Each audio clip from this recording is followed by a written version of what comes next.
বই প্রেমী যারা আছেন তারা অবশ্যই মেলায় আসবে। প্রায় নিভে যাওয়া এই জায়গাটা অন্তত জ্বলে উঠুক। প্রতি বছর 1 ফেব্রুয়ারি অমর 21শে বইমেলার আয়োজন বাংলা একাডেমির দীর্ঘদিনের রেওয়াজ। ভাষার মাসে মেলা শুরুর সেই প্রথা ধরে রাখলেও এবার ফেব্রুয়ারির শেষে শুরু হচ্ছে প্রাণের মেলা। তবে মেলার তারিখ বদলে ছিল নানা নাটকীয়তা। শুরুতে আপত্তি, এরপর বর্জন, পরে খোলা চিঠি। মত অমতের দাবা খেলাই পেছাতে থাকে বইমেলার দিন। সবশেষ প্রশাসন আর প্রকাশকদের সম্মিলিত মতে মেলার তারিখ ঠিক হয় 26 ফেব্রুয়ারি।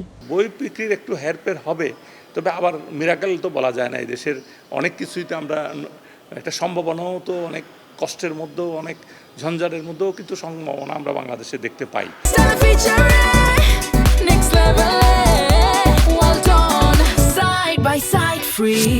রমজান মাসে মানুষ তো যারা বই কেনার তারা তো বই কিনতে আসবেই, তাই না? যারা শপিং করার তারা শপিং করবে। এছাড়া পাঠকের যে একটা অংশ আছে তারা, আমি দেখছি যে অনেকের সঙ্গে কথা বলি প্রতিদিন আমি, তারা অবশ্যই আগ্রহী বইমেলার জন্য। সব নাটকীয়তার পরে এবং প্রকাশক ঐক্যের আমাদের তরফ থেকে যে দাবি দেওয়াগুলো ছিল সেগুলো মেনে নেওয়ার পরে আমরা শুরু করতে পারছি, এটা অনেক বড় ব্যাপার। আর আমি সবাইকে আহ্বান করব যে আপনারা বইমেলায় আসুন। আমাদের প্রায় নিভে যাওয়া এই জায়গাটা অন্তত জ্বলে উঠুক। প্রাণের মেলাকে ঘিরে সোহরাওয়ার্দী উদ্যান ও বাংলা একাডেমির চত্বরে চলছে তোড়জোড় প্রস্তুতি।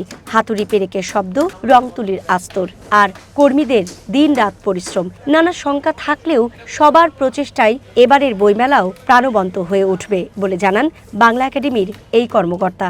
রোজার মধ্যে মেলা হলেও আমরা আশাবাদী যে এখানে মেলা খুব জমজমট মেলা হবে, যেহেতু মানুষের দুপুরের লাঞ্চের তাড়না নাই। তো সেই জায়গা থেকে অবশ্যই মানুষ একটা বেশি সময় নিয়ে মেলায় আসবেন। আমি মনে করি যে শপিং দুটাই চলবে, এটা ঈদের শপিংও চলবে।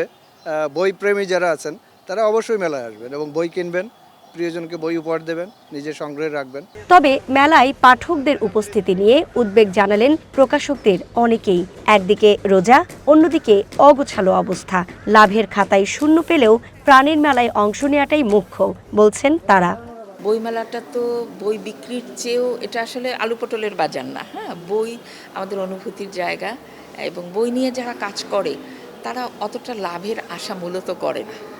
তাদের এটা ভালো লাগা, ভালোবাসার জায়গা। সর্বোচ্চ এফোর্ট দিয়ে চেষ্টা করব যে যেন পাঠকের সমাগম হয়। তবুও হতাশার একটা জায়গা আছে যে রমজানের মাস, মানুষ এখন মার্কেটমুখী হয়ে যাবে। রমজানের মাসে মানুষ ইফতার, রোজা, তারাবির নামাজমুখী হয়ে থাকে। তবু আমরা চেষ্টা করব যেন যারা পাঠক তারা যেন মেলায় আসে এবং বইয়ের সাথে বইয়ের নতুন বইয়ের গ্রান নেয়। এবারই প্রথম বইমেলায় থাকছে না কোনো প্যাভিলিয়ন। 5 শতাধিক প্রকাশক আর হাজারখানেক স্টল নিয়ে হবে এবারের অমর 21শে বইমেলা। 26 ফেব্রুয়ারি মেলা উদ্বোধন করবেন প্রধানমন্ত্রী তারেক রহমান। 15 মার্চ পর্যন্ত চলবে পাঠক, লেখক আর প্রকাশকদের প্রাণের বইমেলা। সুকন্যা আমির, ওয়ান নিউজ, ঢাকা।